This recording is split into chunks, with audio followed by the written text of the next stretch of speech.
하나님을 알게 해 주시옵소서.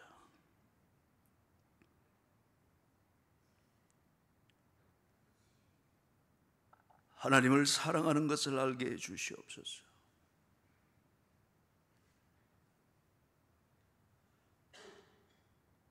우리가 하나님을 사랑한 것이 아니요 하나님이 우리를 먼저 사랑하셨다고 하셨고,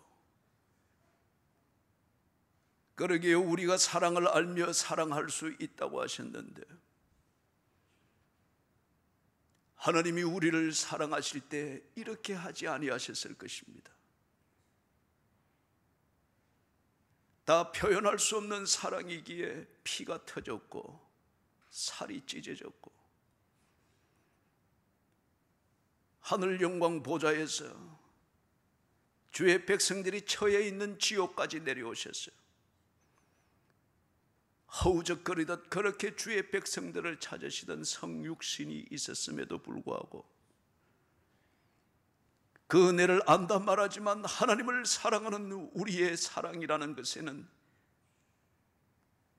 애탐이 없습니다. 목마름이 없습니다. 그렇게 애절함이 없습니다. 온 마음을 드려야 할 이유를 모르며 내 삶을 드려 주를 송축한다고 하는 이것이 분위기 잡는 소리로밖에는 여겨지지를 않습니다. 하나님이야, 하나님이 살아계심을 보여주시옵소서.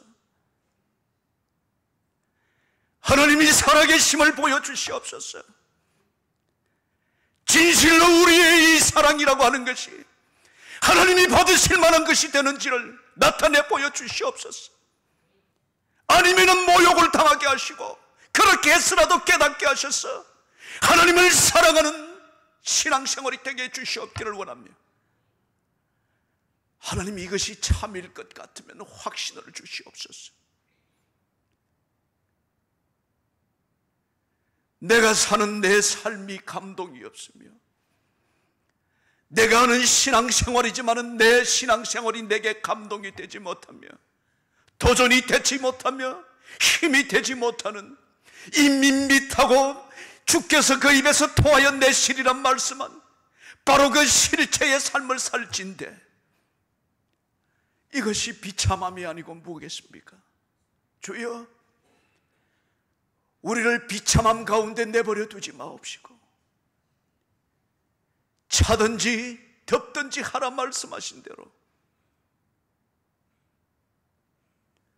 우리의 삶의 전환기가 있게 해 주시옵소서. 예수 믿는 것을 가르쳐 주시옵소서. 하나님이 받으실 만한 신앙생활, 하나님이 받으실 만한 거룩한 산제사 가르쳐 주시옵소서. 그런 제사가 드려지는 신앙생활이 되게 해주시고 그런 예배가 되게 해주시옵소서. 사랑하는 하나님이여,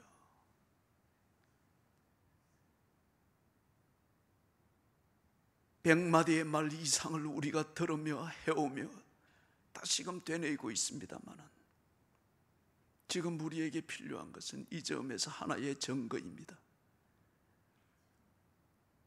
하나님, 우리에게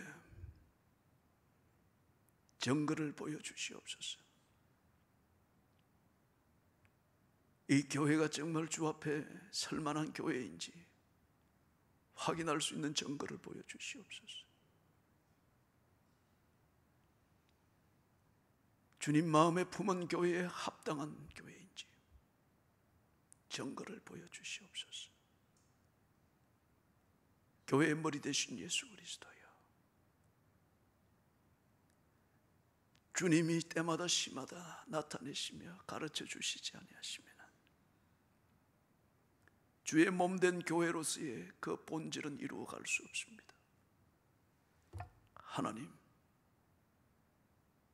사랑하는 하나님, 긍휼히 여기셔서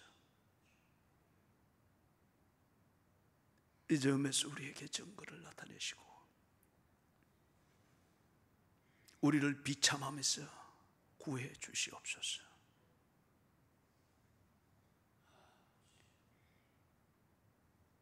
예수님의 이름으로 간절히 기도드리옵나이다.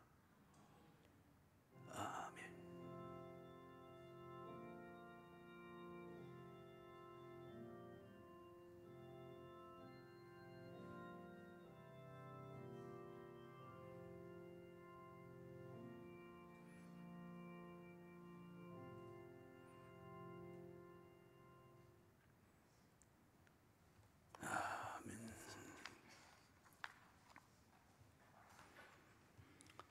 누가복음 4장입니다.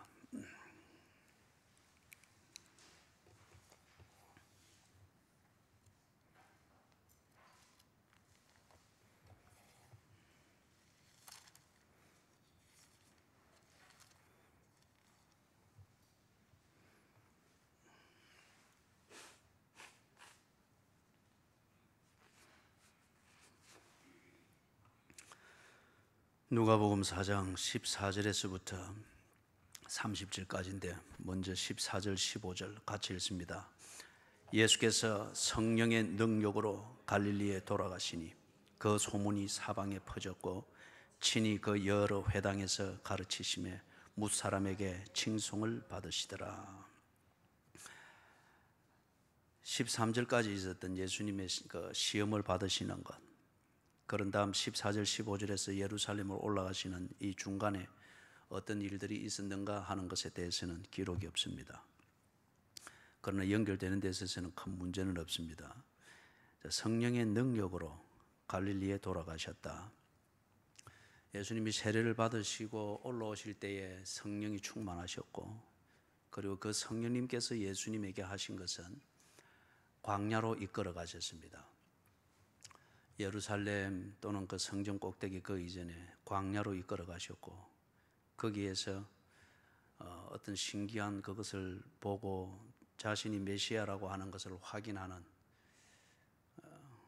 어떤 그러한 기적이나 그런 기적과 같은 사건보다도 광야에서 40일을 굶는 시간이었습니다. 겉으로 볼 때는 굶고 비참한 시간이었습니다. 그러나 그 예수님의 영혼과 사셔야 되는 인생의 내용을 두고 볼 때는 그것은 꼭 필요한 시간이었습니다. 당신의 목적에 보다 집중할 수 있었고, 그 목적을 위해서 무엇이 있어야 진정한 배부름인가 하는 것을 뚫어지게 제 인생의 본질과 그것을 위해서 어떤 대가를 치루어야 되는가를 준비하게 하시는 시간이었습니다. 그게 성령님의 인도하심이었습니다. 그런 다음에 바로 그 성령님의 충만한 가운데, 그래서 그 성령의 능력으로 그리 되어 있죠. 갈릴리에 돌아가셨다. 하나님의 영이 우리와 함께 함께 하지 아니하시면은 예수는 못 믿습니다. 종교적 열정과 의기투합을 가지고 무언가 그룹은 만들 수 있을지 모르지만은 예수는 못 믿습니다. 그리고 하나님의 원하시는 그 일은 감각도 없지만은 결코 이룰 수가 없습니다.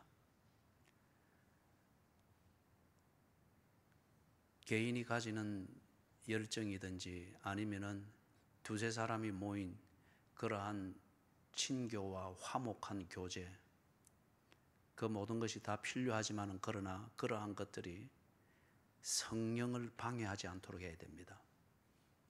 성령의 인도하심을 받는 것을, 그 감각을 잃어버리도록 만들고, 또는 성령의 이끌리심, 성령의 인도하심, 이것을 별것 아니게 여기도록 만드는 것이든지, 그것이 필요 없는 것으로 여길 정도로 내 열정이 지나치고 예루살렘 성전 꼭대기라도 올라갈 수 있는 열정으로 넘치고, 두세 사람이 모인 그 친밀함과 친교와 좋은 분위기, 거기에 취해서, 아니면 그게 너무 소중하기 때문에 성령의 인도하심, 이것의 감각조차도 잊어버릴 정도가 되는 것 같으면 그건 망한 겁니다. 그 개인도 망한 것이고 망한 줄 모르고 망하는 겁니다.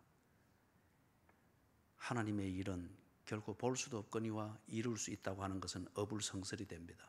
그렇기 때문에 예수님께서도 하나님의 영이신 성령과 더불어 이 지상의 사역을 시작하셨고 이끌림을 받으셨고, 그리고 언제나 성령과 교통하심이 있는 이 충만함 가운데서 당신의 그 삶을 사셨습니다.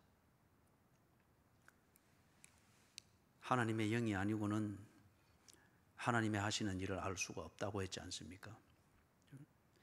성령의 능력으로 어디로 가시는가? 사람들이 아주 많이 모여있고 소위 우리 현대말로 말하면 부흥의 요지라고 할 수 있는, 교회의 부흥의 요지라고 할 수 있는 예루살렘, 그 중심으로 성령이 인도하는 게 아니고 이번에 또 보니까 갈릴리로, 저 변방 갈릴리로 옮겨가고 있습니다. 정통 유대인들은 이 갈릴리를 신뢰하지 않았습니다. 거기는 이교도들이 많고 짝퉁이 많고 그런 것으로 여기는 것이었습니다. 그렇기 때문에 그 세대의, 그 시대의 사고방식으로 생각하면은 거기에서 큰 인물이 나고 큰 교회가 세워지고 뭐 하나님의 거룩한 일이 이루어지고 그러기에는 입지가 맞지를 않는 곳입니다. 그런데 성령님은 앞에서도 광야로 인도해 가시고 그 다음 거기서 40일을 굶게 하셨던 성령님이 이번에 또 예루살렘에 계신 예수님을 이끌고 갈릴리로 가셨습니다. 하나님의 하시는 일입니다. 하나님의 영광을 위하여 살기를 원한다 이라면은 성령의 이끌리심에, 성령이 이끄시는 것에 군소리 없이 그냥 끌려가야 됩니다. 만약에 그게 내 성숙함과 내가 가지고 있는 신앙으로 안 될 것 같으면 어쩌면 이게 정직한 기도일 겁니다.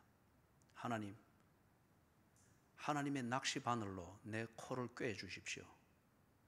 그리고 버둥거리더라도 낚시 바늘에 꿰어서 끌려가더라도 성령님의 이끄심에 따라 살게 해 주십시오. 이게 결단일 겁니다. 왜 그러느냐? 성령의 이끌리심이 없이는 하나님의 일은 이루어지지 않습니다.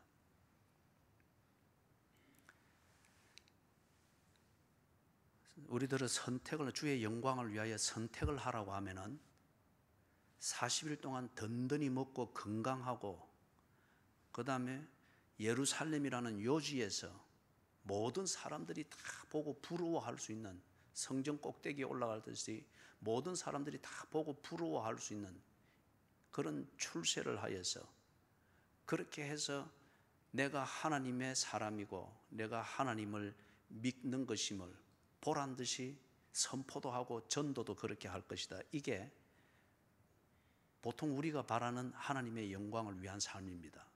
그런데 가만히 따져보시라고요. 그게 정말 하나님의 영광을 위한 것인지 내 욕구 충족을 위한 것인지. 그리 됐을 때 누가 정말 영광을 받겠습니까? 성전 꼭대기에 선 내입니다. 내 자신이지.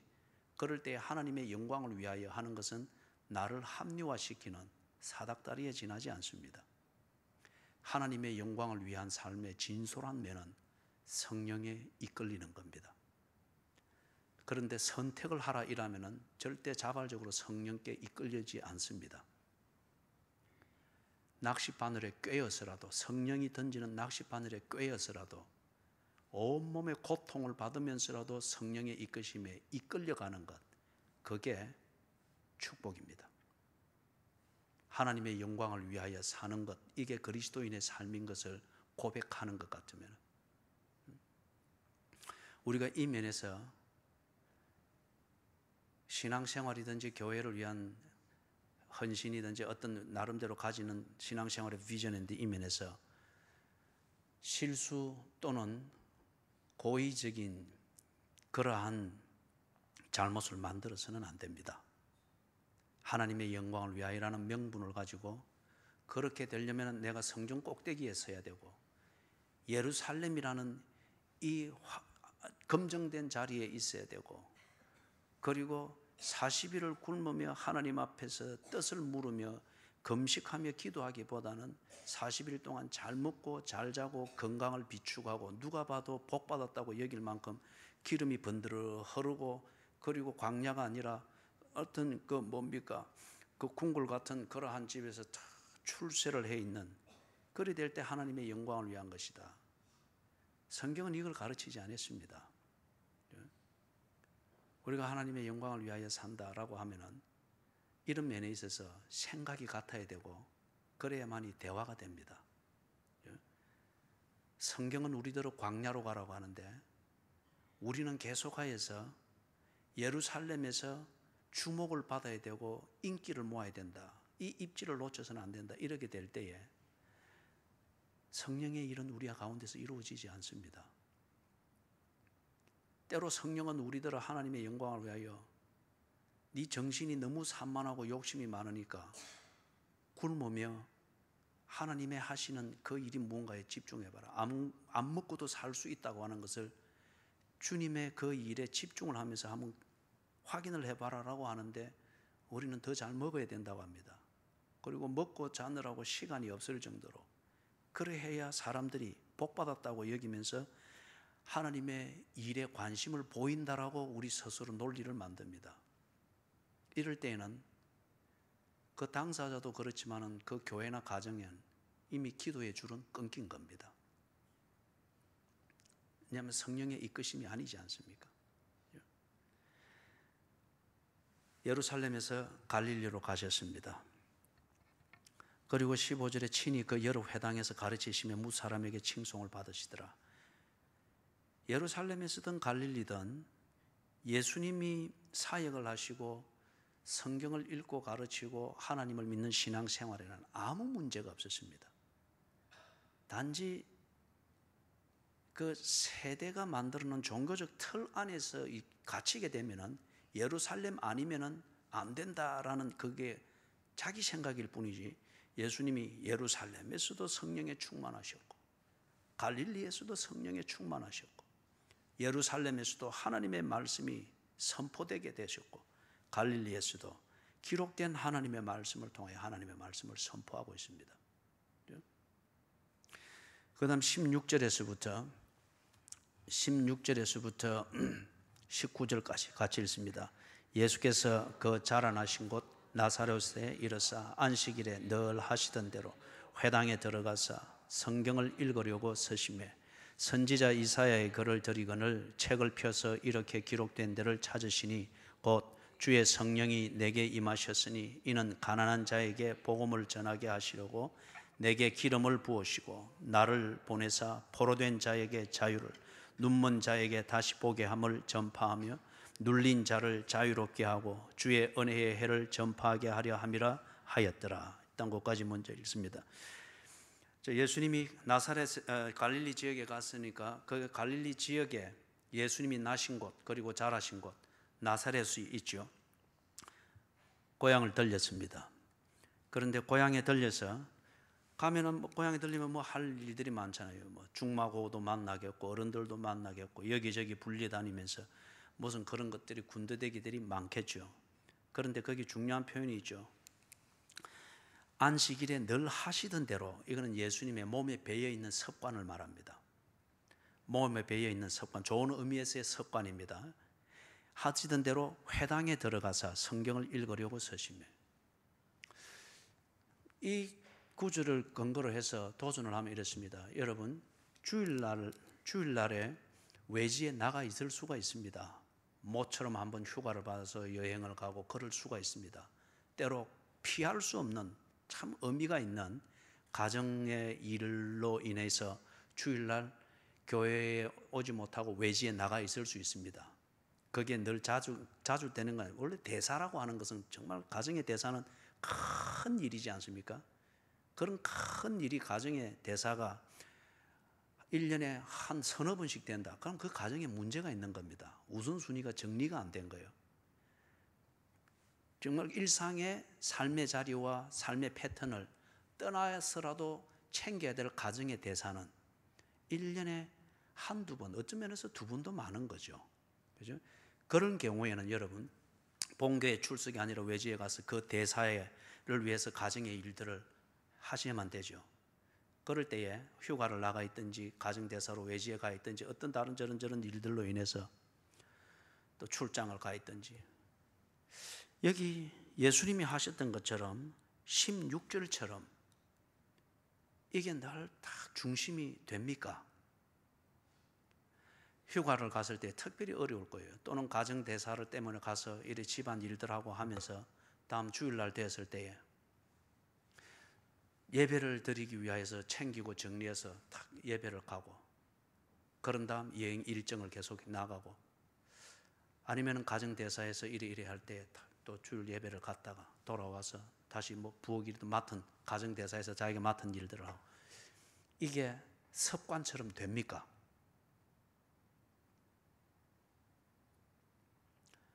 이게 습관처럼 안 된다고 하면은 우리는 참 부끄러운 그리스도인들입니다. 그 말이 무슨 말이냐면, 우리는 정말 우리 몸에 익은 교회 안에서의 교인일 뿐입니다.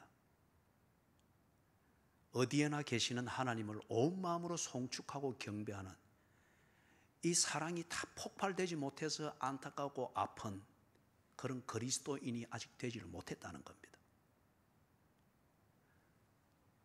하나님은 어디에나 계시지 않아요? 예? 어디에나 계시지 않습니까? 문화권이 다르다고 하는 것은 내게 생소할 뿐이지 하나님은 어디에나 계시며 동일합니다. 그리고 거기서도 우리의 동일한 신앙 고백을 보는 것을 기뻐하십니다. 그렇기 때문에 여러분,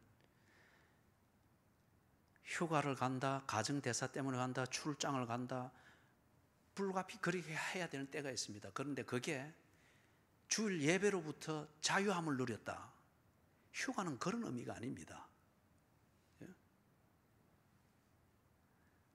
어느 곳에 있든지 무엇을 하든지, 그래서 제가 기도할 때 자주 그런 표현을 쓰죠. 어느 곳에 있든지 무엇을 하든지 불가피한 상황이 돼서 거기에 더욱더 주를 섬김에 있어서 우선순위가 있는 일일 때에, 가정대사든 휴가든 출장이든 당직이든 그럴 수가 있습니다. 그럴 때에 이 몸에 배에 있는 습관, 이걸 잊어서는 안 됩니다. 이게 안 돼 있으면 이게 몸에 붙어 있는 습관이 되도록 하십시오. 그리고 여러분이 교회에 오면은 시간 맞춰서 일찍 들어와 앉아 계십시오. 왜 꼭 찬송 소리가 나야 끄적끄적 들어오느냐 말이에요. 그게 얼마나 보기에, 죄송한 표현입니다만은 볼성사나운지 몰라요. 거기에 깊어지면은 교만한 자리에 반드시 앉게 됩니다. 갈수록 겸손해져야 됩니다. 순전해져야 된단 말이에요. 그런 게 좋은 것이 몸의 습관이 되도록 해야 됩니다. 꼭 이 사람들이 보면은 나쁜 것이 몸의 습관이 되도록 합니다. 편하니까 그렇거든요. 나쁜 것은 언제나 순간순간 짜릿한 쾌감과 기쁨을 줘요. 그렇지만은 그걸 한두 번 할 때는, 한두 번 할 때는 양심이 아프단 말이에요. 부끄러움을 느낀단 말이에요. 그런데 이게 서너 번 되어지면은 이게 편해집니다. 대신에 그 나쁜 짓이 습관이 되어지니까 끄적끄적 늦게 찬송 소리 나야 끄적끄적, 그게 무슨 심보냐 말이에요. 다 나를 보라는 거잖아요. 그럴 때는 부끄러움도 없어지고 그 자체가 내 몸에 익숙해지게 되는 거예요. 사람들의 심보가 다 그렇습니다. 나쁜 것은 그것이 주는 쾌감도 버릴 수가 없기 때문에 이걸 습관으로 몸에 딱 앉히는 거죠. 부끄러움이나 양심의 가책이 딱 그랬으면 없어지는 거예요. 그런데 좋은 것은 습관으로 붙이지 아니하려고 합니다. 예를 들어서 그렇잖아요. 예수님이 모처럼 나사렛에 가서 이 친구가 만나자, 저희를 만나자, 오늘 저녁 우리 집에 와서 밥 먹어라, 뭐 안식일에 뭐 어쩌고 되고 이렇게 할 때에, 이게 몸에 습관이 딱 안 되어 있으면은 다 그것 쫓아서 나사렛에서 그런 식으로 일정을 지내는 거예요. 이 좋은 것이 몸에 습관이 딱 되었을 때 휴가를 가서도 내가 불편할 수밖에 없습니다. 그러나 이런 것은 휴가에 가서 갈까 말까 이러면 골치 아프단 말이에요. 평상시에 이런 걸 몸에 딱 붙여 놓으십시오. 이걸 보고 좋은 습관이라고 합니다. 휴가 가서도 그 분위기 안 맞게 탁 주일날 일어나면 아이고 교회 가야 되는데 허둥지둥 됐을 때 조금 옆에 시원찮은 가족들이 휴가까지 와서 왜 이러나, 그럴 때에도 몸에 붙어있는 습관대로 허둥지둥대 이런 게 있어야 됩니다.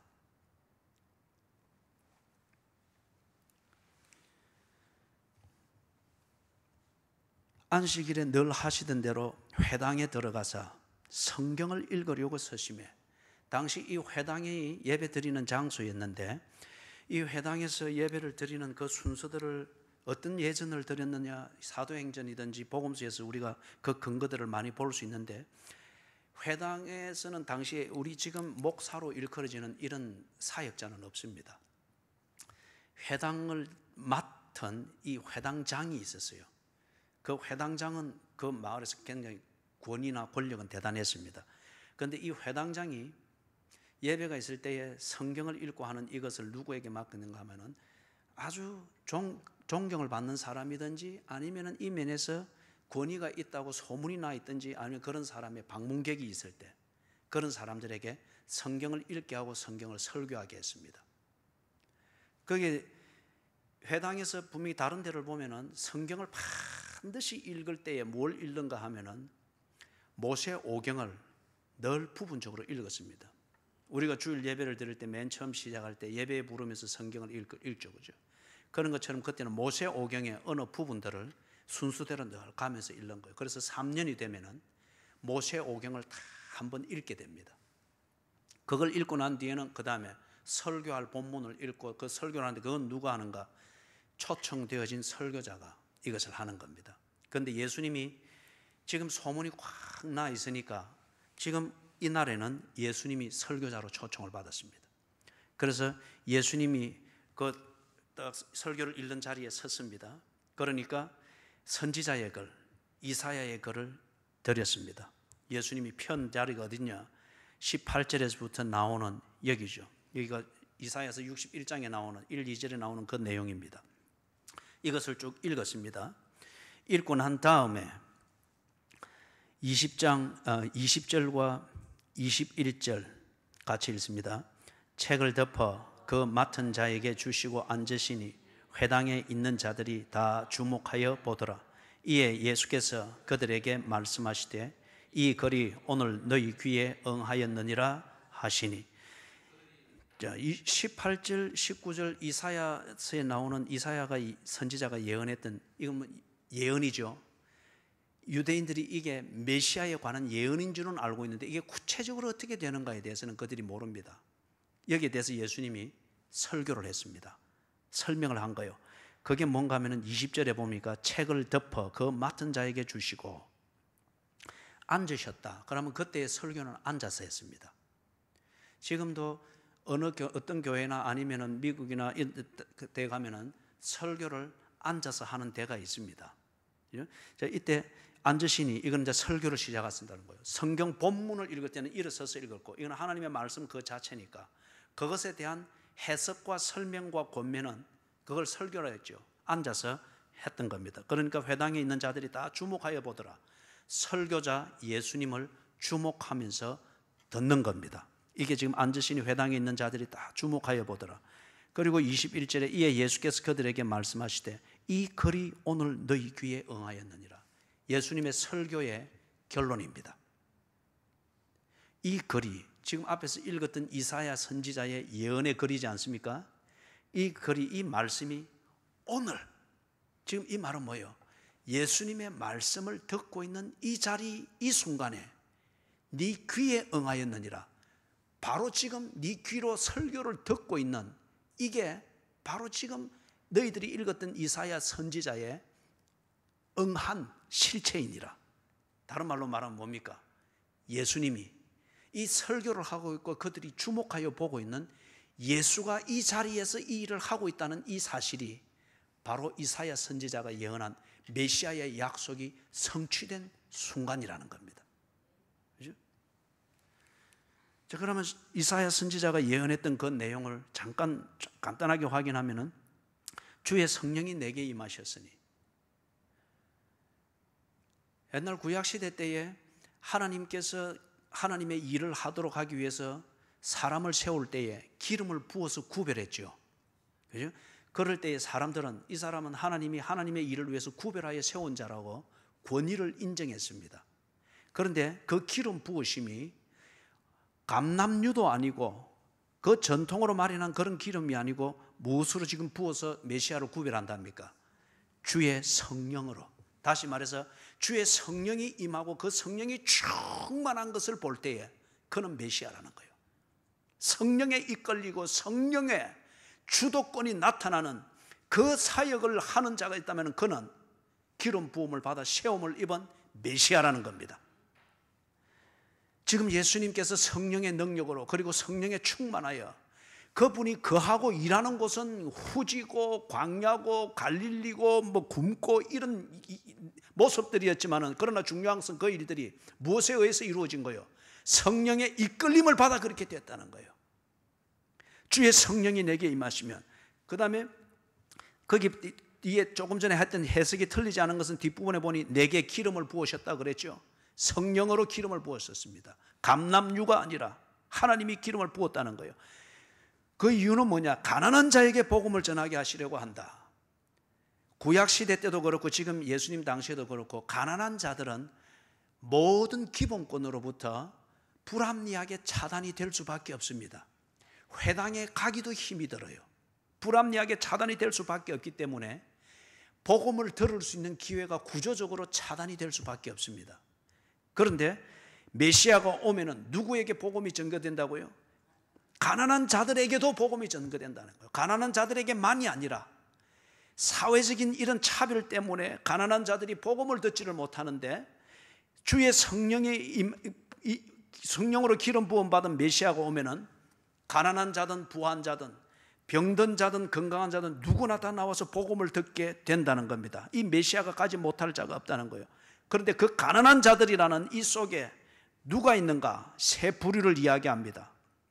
포로된 자. 포로된 자에게 있어서 해답은 뭡니까? 이는 밥 세 끼가 아니고 자유입니다. 그래야 복음이 되는 거죠.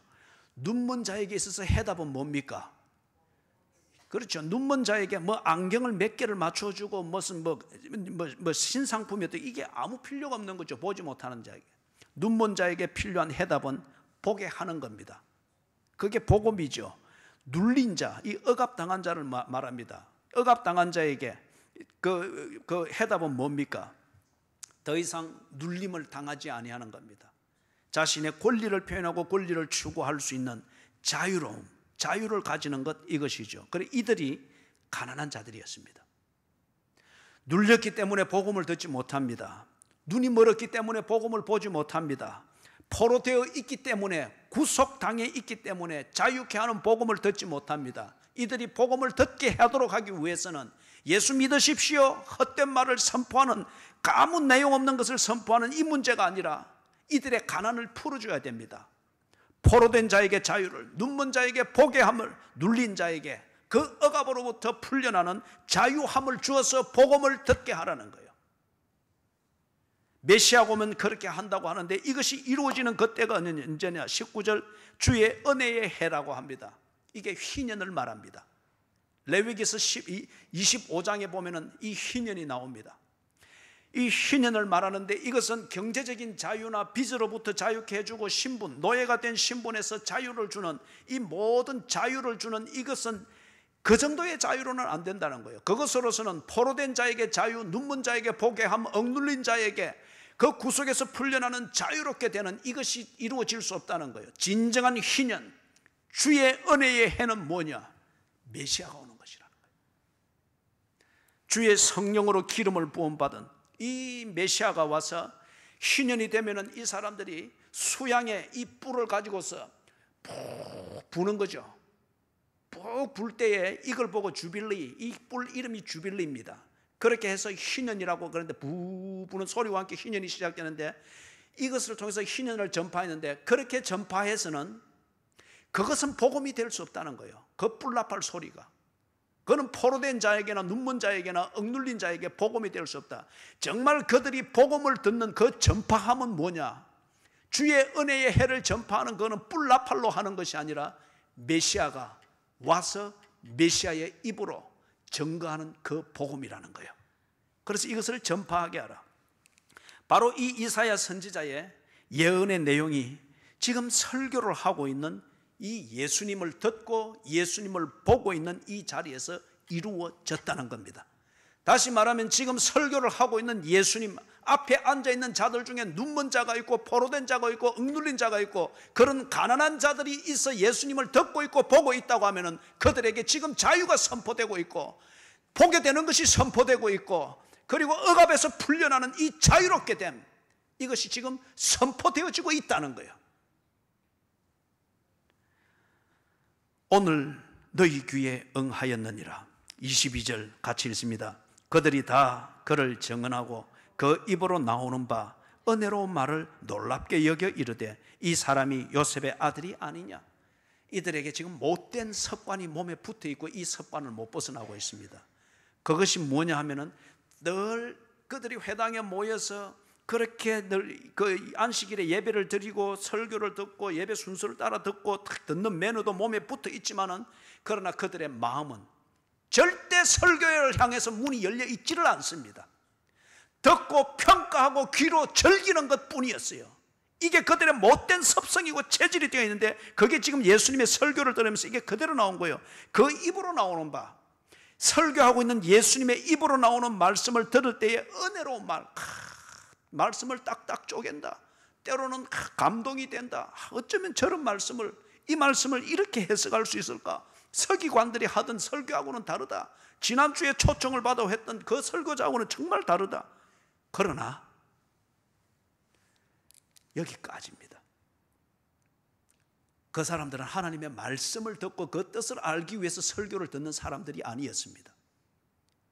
안식일 날 해야 될 종교인의 의무를 다하고 유대인의 의무를 다하기 위해서 안식일에 왔을 뿐이고 몸에 익은 대로 예배 순서에 그냥 몸에 익은 매너로 듣고 그리고 귀로 즐길 뿐입니다. 그렇기 때문에 여기서 그들은 변화를 받았다. 사도행전 2장에 나오는 것처럼 형제여 우리가 어찌할꼬라는 이 폐부에까지 이 말씀을 받아들이는 것이 아니었습니다.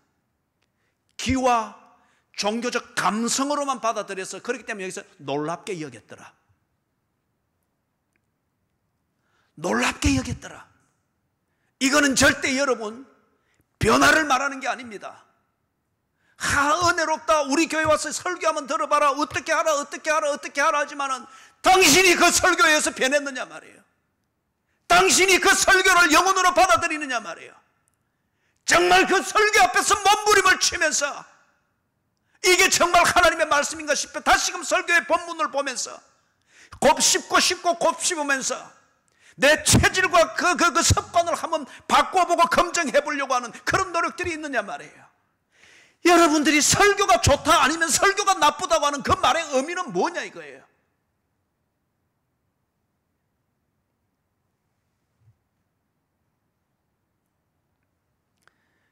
이 땅에 명설교가는 너무너무 많습니다.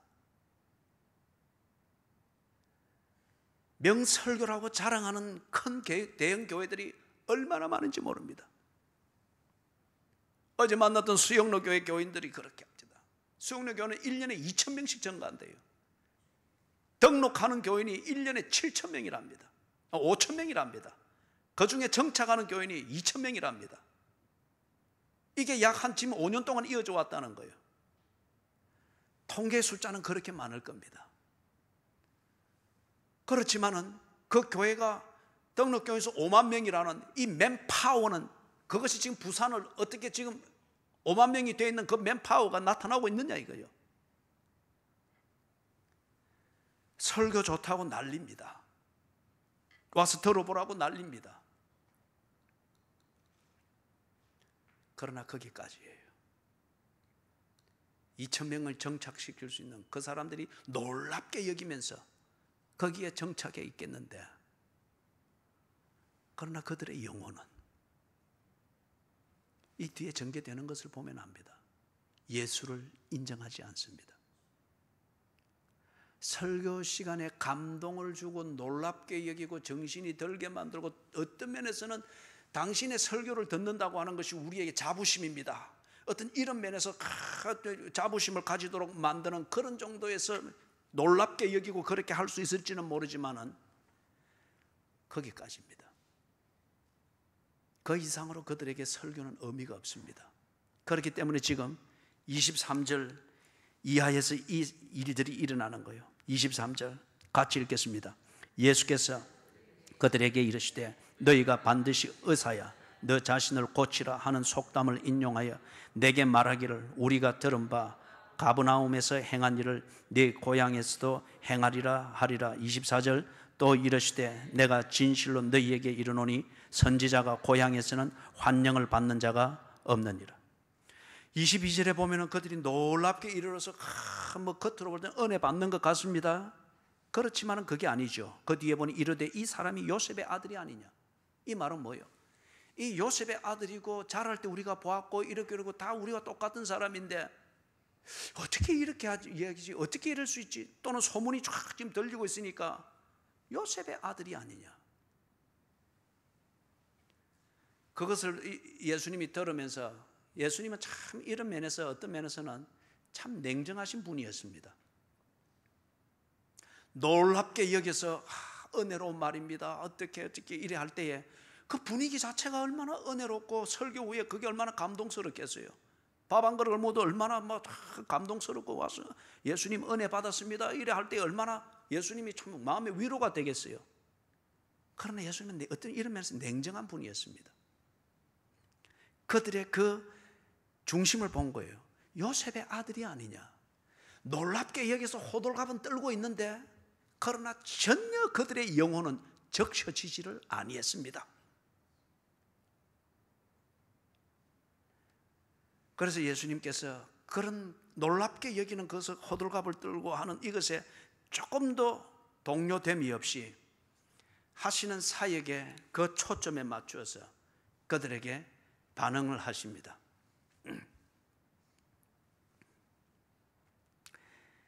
의사야 네 자신을 고치라. 이 말은 그 당시 돌던 속담입니다. 네가 남의 병은 고치는데 왜 네는 병들리노? 네가 정말 의사인 것을 네가 건강한 것을 통해서 보이라 하는 그런 식으로 돌던 그 속담입니다. 이것을 인용해서 이 사고방식을 가지고서 그 사람들이 예수님에게 지금 무엇을 요구하고 있는가 하는 이것을 예수님이 딱 전곡을 찔러 지적을 하는 거예요. 그 사람들이 나사렛에서 있는 그 사람들이 우리가 들은 바 가버나움에서 행한 일을 내 고향 여기에서도 행하라 하리라.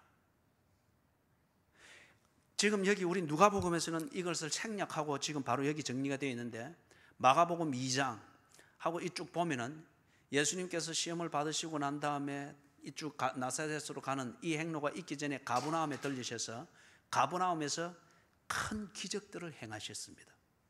이 큰 기적을 행하고 그 다음에 가버나움이 그럼에도 불구하고 하나님의 말씀을 제대로 듣지 않고 믿지 않는 그들의 위선적이고 종교꾼화되어 있는 이 유대주의적 신앙을 보면서 내가 여기서 행한 일을 소돔과 고모라에서 행했더라면 그들이 회개했을 것이다.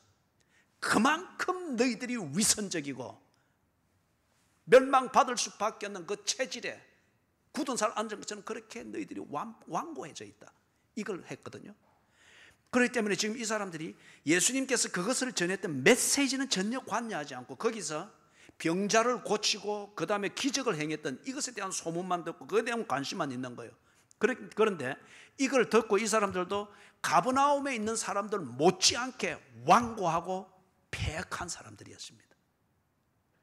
그들이 가버나움에 있는 사람들이 예수님이 행하시는 그 기적과 사건을 보고 그것을 두고서 말씀하시는 메시지를 그들이 그대로 무시했잖아요. 그냥 기적을 보고 놀랍게 여겼을 뿐이에요. 그래서 더 구경꾼이 되어주기 위해서 예수님 주변에 몰려다녔을 뿐이에요. 그걸 보고 예수님이 너희들은 소돔과 고모라에 있는 사람들보다 더 악하다. 그럴 정도로 말했단 말이에요. 이 사람들도 역시 마찬가지래요. 그 소문을 그렇게 듣고 이렇게 했으면은 적어도 이 사람들에게 참된 신앙이 있고 메시아를 기다림이 있고 이사야서에서 나온 이 선지자의 글을 성경을 믿는 신앙의 씨앗이 있다고 하면은 예수님께서 가버나움에서 행한 사건과 메시지를 들으면서 메시아에 대한 관심을 가지실 겁니다. 그런데 지금 가버나움 사람들과 똑같은 거예요. 소문을 듣고 놀랍게 여기기는 하지만은 예수를 믿지는 않습니다. 그렇기 때문에 지금 여기 표현이 뭐가 그런 거예요? 우리가 들은 바 내가 이런 소문을 들었다. 1년에 몇천 명이씩 그렇게 찾아오고 정착한다고 하는, 설교 좋다고 하는 소리를 들었다. 그것뿐이에요. 그렇기 때문에 우리가 들은 바, 소문으로 듣고 우리가 놀랍게 여기고 그 소문을 한번 확인해 보고 싶고, 그런 기적이나 사건이 우리에게도 일어나는 것, 어쩌면 또 소영로 교회에 있는 이교 목사를 우리 교회 데려오면 우리 교회에서도 이제 막 5천 명씩 몰려오고 2천 명씩 정착하게 되고, 이런 기대가 있을 것 같다는 이런 것 가지고 말이에요. 이런 식으로 목사들을 청빙해 가지고 교회들마다 지금 어렵잖아요. 현대 교회 문제가 그런 거잖아요. 이 사람들이 소문은 듣고 놀랍게 여기고 보고 싶고 확인해 보고 싶은 기대는 있으나 예수가 누구이시며 무엇을 하시는 분인가에 대해서는 믿음이 전혀 없습니다. 그런 관심도 없습니다. 2,000명을 정착시키고자 하는 이 애착만 있을 뿐이지, 그게 교회 사랑인 줄 알 뿐이지, 그 설교회를 본문이 되는 성경과 그 성경을 주신 하나님에 대해서는 관심이 없는 사람들이에요.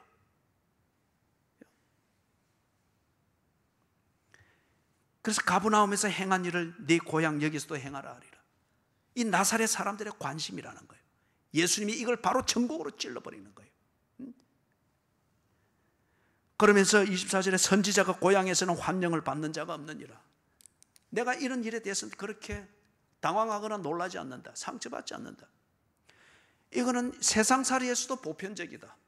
선지자가 고향에서 다 보았으니까 사람들이 선지자로 인정을 하지 않습니다.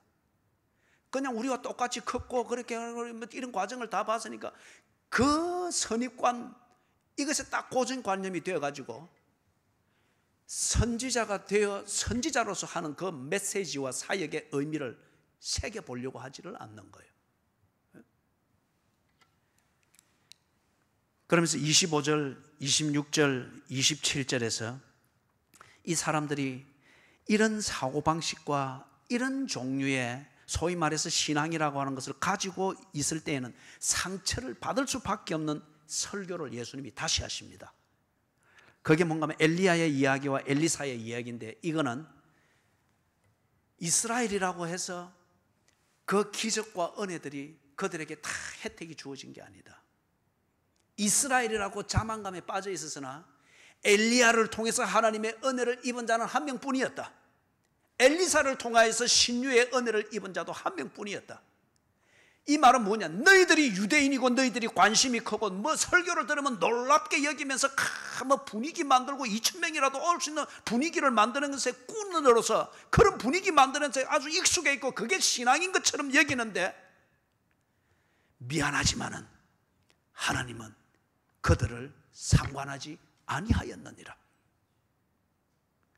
전심으로 그 영혼을 열고 하나님을 알고자 했던 그 수냄 여인, 사렙다 과부, 그 한 명에게 먹이시는 하나님의 은혜를 영혼 깊숙이 경험할 수 있도록 하셨느니라.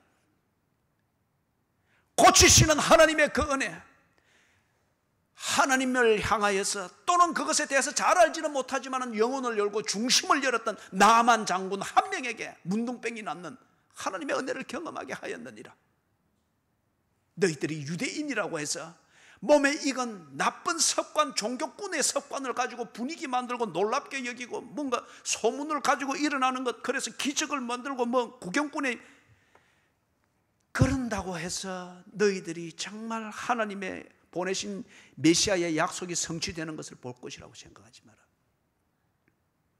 이러니까 이 사람들이 소위 우리 표현으로는 큰 상처를 받은 거예요.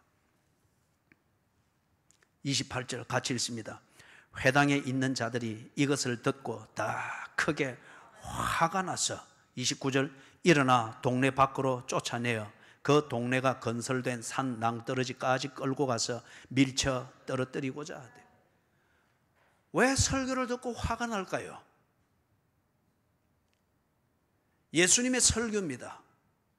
시원찮은 설교자들의 설교를 듣고 화가 나는 것은 얼마든지 그럴 수 있습니다. 설교자들이 시원찮기 때문에 잘못이 얼마든지 있을 수 있죠.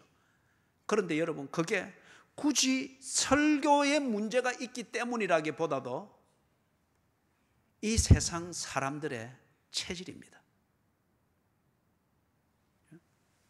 어느 선지자가 그랬죠. 주의 말씀을 말할 때에, 주께서 하실 일을 말할 때에 그들이 괴로워하면서 귀를 틀어막았다고 했습니다. 귀를 틀어막았다고 했습니다.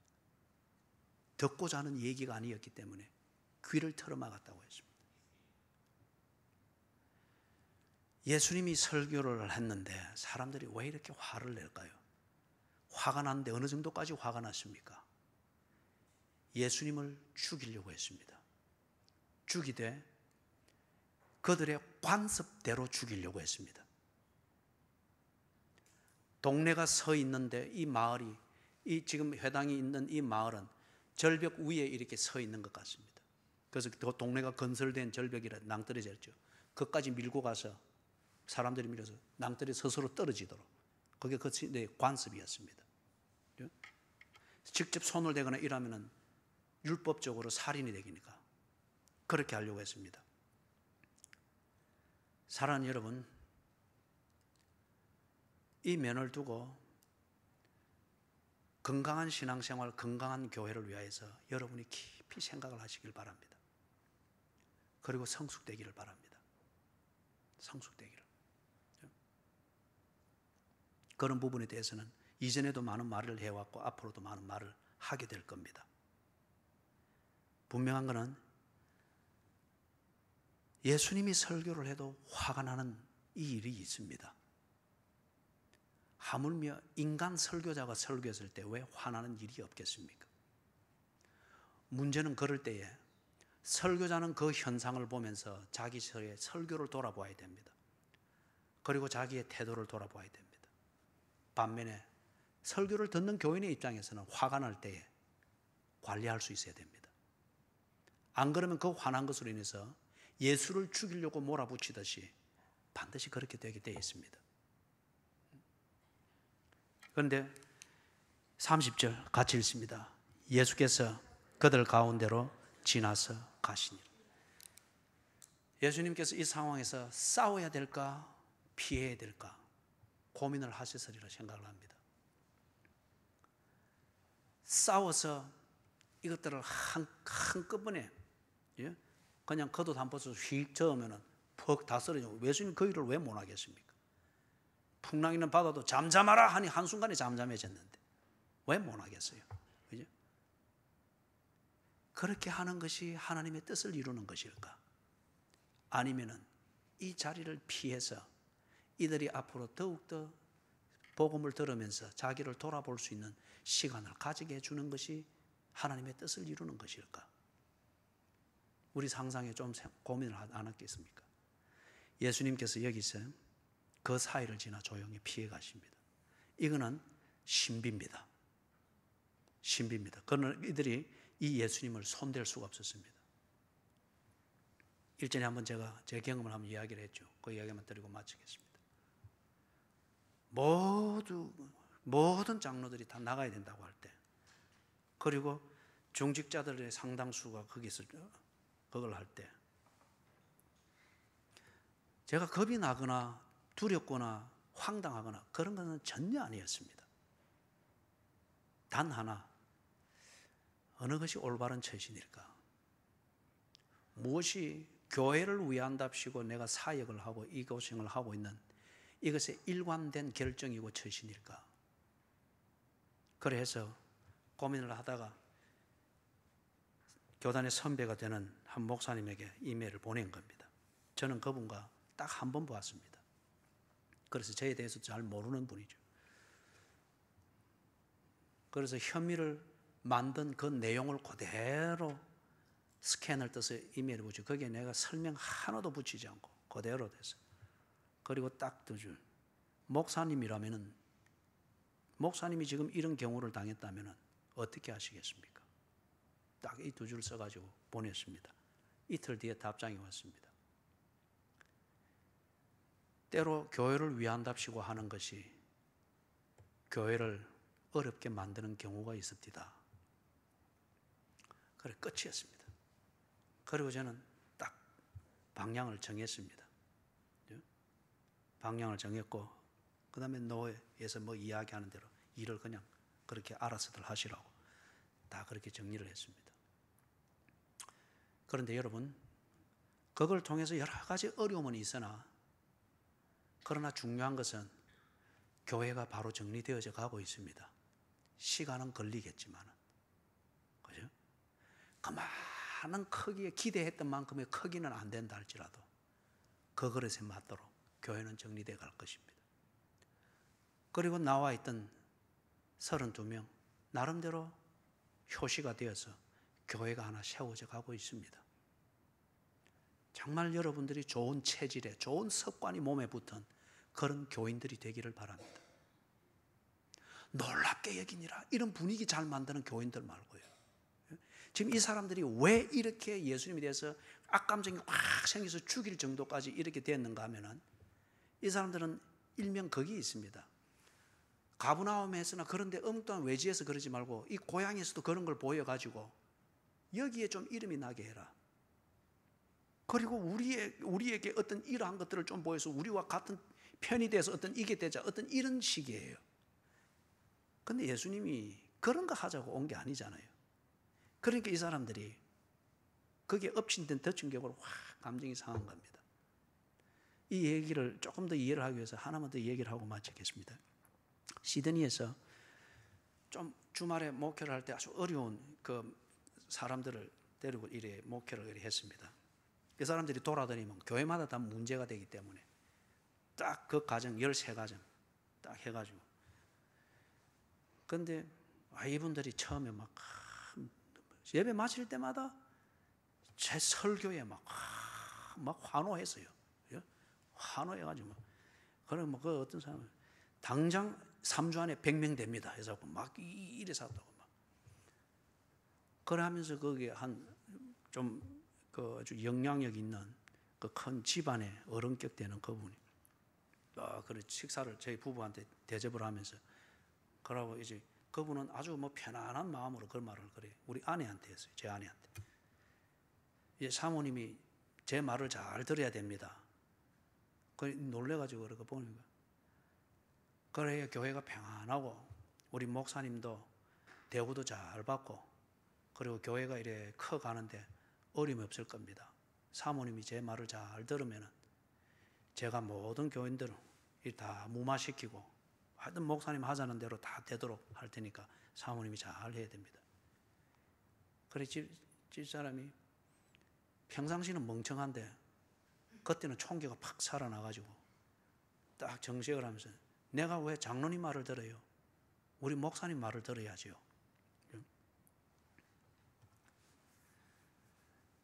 사랑하는 여러분, 대개의 경우는 개척교회라고 하는 게 그 개척에 대한 열정을 가지고 있는 그 교인들의 생각이 다들 그렇습니다.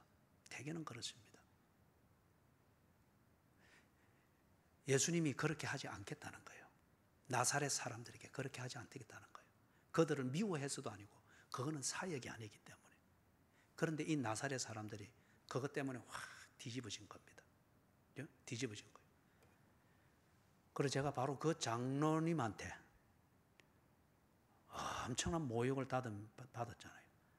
그 막 다른 사람들 모이는 데서 나가라, 막 소리가 얼마나 큰지 몰라요. 나가라, 왜 뭐. 그래서 나가라서 제가 나왔습니다. 그러고 난 뒤에 그 교회가 3주 뒤에 문을 닫아버렸어요. 그런데 거기 또 문을 닫고 난 뒤에 한 2달쯤 지나고 나니까 거기에 있던 다른 또 한 10가정쯤 되는 사람들이 또 제게 왔어요. 돌봐 주십시오. 사랑하는 여러분, 2가지를 제가 마지막 마치면서 정리를 했습니다. 나사렛 사람처럼 되어서는 안 됩니다. 절대 여러분의 이름 내고 입장 내고 놀랍게 여기는 분위기를 가지고 사람들 끌어모으기 위해서 개척교회 한다 생각하면 절대 안 됩니다. 그런 교회는 없습니다. 저도 그걸 위해서 목회하고 있는 것 아닙니다. 헛개비 같은 목사지만은 그런 의도는 전혀 없습니다. 여러분이 예수를 바로 믿고 혼자 있어도 이제는 예수를 참 잘 믿게 되는 그걸 위하여서 내 할 몫을 다할 뿐입니다. 예? 다할 뿐이에요. 그 다음에 두 번째, 여러분들이 궁지에 몰릴 때든지 아니면은 누군가를 궁지에 몰아야 될 정당성이 보일 때 꼭 이것을 기억하십시오. 예수님이 30절에 보였던 것처럼 이렇게 하는 것이 주의 일을 이루는데 합당한지, 그죠? 이렇게 하는 것이 주의 일을 이루는 것이 합당한지 판단해 보시고, 내게 힘이 있을지라도 나를 몰아서 낭떠러지에 밀쳐 떨어뜨려 죽게 하고자 하는 이 무리들을 한꺼번에 없앨 만한 명분이 있고 힘이 있고 인맥이 있고 어떤 의욕이 있다 할지라도, 그렇게 함으로 인해서 교회가 욕을 보게 되어지고 하나님의 영광이 가리워지고 신앙의 양심에 맞지 않는 것 같으면 거기서 죽지는 말고 예수님의 능력을 힘입어 그 사이를 조용히 빠져나오십시오. 하나님의 일은 하나님께서 주도하실 겁니다. 예수님의 이 일 때문에, 이 관용 때문에 이 중에 많은 사람들이 나중에 예수 그리스도의 죽으심과 부활을 보고 예수를 믿었잖아요. 그래서 사도행전에 보면 그 기록이 있죠. 갈릴리 사람들 중에 몇 명이 부활하여 성천하는 것을 보았다 했습니까? 500여 형제라고 했어요. 500여 형제라고 했기 때문에 여인들까지 치고 아이들까지 치면 얼마나 되겠어요? 그죠? 기도하고 마칩시다. 주여, 우리를 불쌍히 여겨주시옵소서. 하나님의 말씀을 설교할 수 있게 해주시고, 설교를 통하여 들려지는 하나님의 말씀을 새겨 들을 수 있게 해주시옵소서. 좋은 습관을 몸에 붙이게 하시되 이 창립 멤버들, 개척 멤버들 몸에 나쁜 습관이 붙지 않게 해주시옵소서. 주 예수 그리스도의 은혜와 하나님 아버지의 무한하신 사랑과 성령님의 돌보시며 교통하시는 은혜가 예수님이 하신 것처럼 목회하고 예수님이 지적해 주셨던 문제를 우리 몸에 붙이지 않기를 다짐하며 주님이 부르신 교회를 섬기며 주님이 부르신 섬김의 삶을 충실히 감당할 것을 다짐하는 사랑하는 교인들 머리 위에 지금으로부터 언제나 함께 계실지어다. 아멘.